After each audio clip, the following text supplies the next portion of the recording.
C'est après avoir vu le film Amen de Costa-Gavras en 2002, un film qui m'a beaucoup marqué, j'ai développé un intérêt pour la Seconde Guerre mondiale. J'ai commencé évidemment à lire sur le sujet et lorsque j'ai lu sur le personnage du général Heydrich, j'ai en tant qu'auteur, eu un intérêt beaucoup plus développé envers lui que d'autres. Premièrement, parce que sa personnalité est remplie de dualité, de contradictions. Il était un homme extrême, froid, cruel même. Et pour une personne qui veut écrire et qui cherche un personnage intéressant, je trouvais que c'était la meilleure personne d'entre tous ceux-là à exploiter. La deuxième raison, c'est que Heydrich a été assassiné en 1942. Il n'a pas connu la fin de la guerre, il n'a pas vu l'impact de ses actions et il est mort en croyant que tout ce qu'il a fait était bel et bien pour le bien de son pays.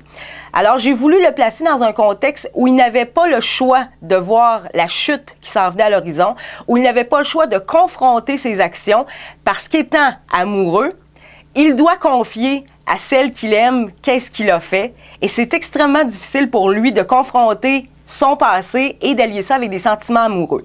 Alors, j'ai trouvé pour cette raison-là qu'il était un personnage très intéressant parce que j'allais le forcer à ressentir l'impact de ses actions, de les regarder d'un œil extérieur maintenant qu'il n'est plus, il n'en fait plus partie, et aussi sa réaction face à la personne qu'il aime, la façon dont elle va réagir en sachant tout ce qu'il a fait, eh bien, il est obligé de dealer avec ça. Et j'ai voulu vraiment le forcer à ressentir des sentiments, le forcer à voir qu'est-ce qu'il avait fait et de quelle façon il allait s'en sortir.